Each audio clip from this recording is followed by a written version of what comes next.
Kamusta si Tita Elena bilang isang stepmother? So ano namang masasabi mo sa setup ng pamilya natin? So syempre mapapanood ko ni Mama Gemma at ni Tita Elena. So anong masasabi mo or advice mo sa kanila na hindi sanay sa social media?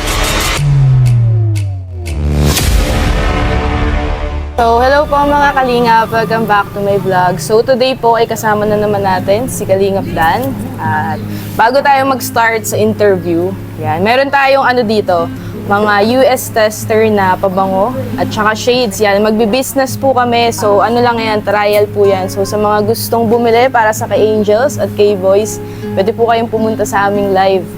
Ano po natin sa live. Yes. I-mine nyo na po. So, game! First question, kamusta si Tita Elena bilang isang stepmother? Mabait. Simula nung nakilala namin natin, talagang yung turing niya sa atin ay equal naman po sa kanyang anak. Talagang mabait, masikaso, at higit sa lahat, mabait din siya kay Mama. So, kamusta naman si Kuya Brooks bilang tatay? Paano siya bilang tatay? Kung paano naman ako lumaki, gano'n naman yung naging resulta sa pagpapalaki ni Kuya Brooks. Kaya masasabi ko maganda naman na sakto naman yung pamamaraan niya sa pagpapalaki sa akin at sa amin ni Hana. Kaya okay naman. Si Mama Gemma, ano siya bilang nanay naman? Ganun din, masikaso at supportive. Kaya nga ngayon nandito kayo sa Dait dahil talagang kung nasan tayo, nandun din si Mama na nakasuporta. So growing up, since hindi tayo complete family, na-feel mo bang may kulang? O dinamdam mo ba yun? Or hindi naman, na-accept mo agad at naintindihan?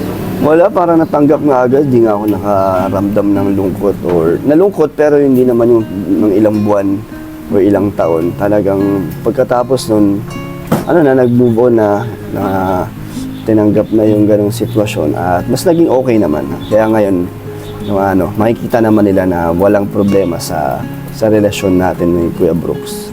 So yung support bang pinapakita ng pamilya mo sa'yo ngayon sa career mo, sobrang laki ng epekto sa'yo? Oo naman, malaki ang epekto nun sa suporta ni Kuya Brooks, si Mama, nila Tita Elena at lahat.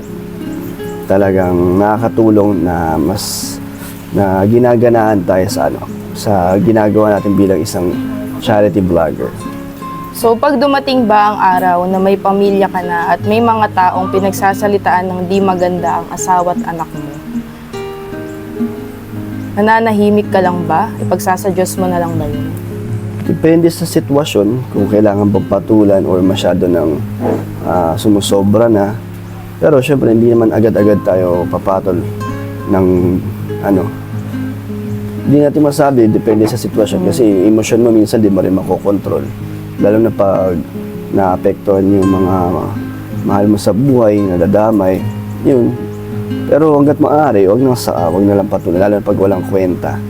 Kasi wala namang ambag sa buhay natin. Kaya wag na silang pansinin. So kasi madami ako nakikitang comments dito na si Kuya Brooks daw ay kuda ng kuda at pumapatol pa sa babae. So siguro opinion ko lang yung mga ganun tao siguro hindi sila pinagtatanggol ng mga tatay nila or asawa nila, kaya ganun siguro sila kadaling magsalita kay Kuya Brooks. So paano mo hinahandle ang bashing? For sure nasasaktan ka kapag nakakabasa ka ng negative comments. Anong ginagawa mo para malipas or kumontrol yung na-feel mo? Hindi naman kasi natin masasabi kung totoo ba yung mga pictures na nandun sa kanila. Kaya hindi natin alam kung sila ba talaga yung mga nagsasalita ng mga kung ano-ano sa atin. Kaya iniisip ko na lang, yan, may masabi lang, may mga makapanakit lang ng kapwa, ganun lang. Parang lang sila, wala silang pakialam sa sinasabi na din nila pinag-iisipan. Kaya hindi ko na rin sila pinapansin. Parang hindi ko na lang dinadamdam para hindi maapektuhan. So ano namang masasabi mo sa setup ng pamilya natin? Tingin mo ba ganun ka-disturbing ang setup natin to the fact na pinagtutuunan ng pansin ng mga chismosa? Sa mata siguro nila medyo hindi maganda dahil yun nga, yung yung asawa, tapos yung past and present magkasama. Pero ang importante naman maayos ang inyong kalagayan, ang sitwasyon, mga relasyon nila. Okay naman, hindi naman nagkakaroon ng problema. Ano naman, okay lang. Pero syempre, maganda pa rin na magkaroon kayo ng sariling tirahan. At yun naman yung plano nila, Hana. Na magkaroon ng magrenta sila dito. Kaya yun, huwag na lang sila makialam. Wala man silang hindi man sila nadadamay. Kaya kung ano nakikita nila, edi na lang sila, huwag na lang sila magsalita ng mga hindi magaganda. So, anong masasabi mo or comment sa mga nagsasabing babaero daw kayo ni Kuya Brooks, like father, like son? Alam mo nila, kasi kilala lang nila tayo sa totoo, sa pagiging vlogger, sa social media. Hindi naman nila alam kung saan nagsimula o ano nang pinagdaanan ng mga buhay natin talaga, yung mga personal na Kaya huwag na lang sila magsalita ng mga hindi naman nila alam, yung mga walang alam talaga. Sa mga nakabase lang sa internet, sa mga nakikita nila sa social media. Ganun. So, wala akong masasabi sa kanila. So, anong nararamdaman mo kapag pinuputak din nila ng negative comments si Kuya Brooks? Alam ko naman lang yan si Kuya Brooks. Hindi naman niya siguro pinapakita talaga na naapektuhan siya. Pero yan, pag sumagot naman si Kuya Brooks, ibig sabihin na pinagtatanggol niya lang or may katwiran naman, may pinaglalaban si Kuya Brooks. Ganun. Kaya, pero hanggat maaari, huwag nang pansinin kasi mas lumalaki. Mas nagmumukha pang mas nagiging bumabaliktad dahil sa pag nagagalit na si Kuya Brooks or kahit sino naman dyan pag nadala ng emosyon.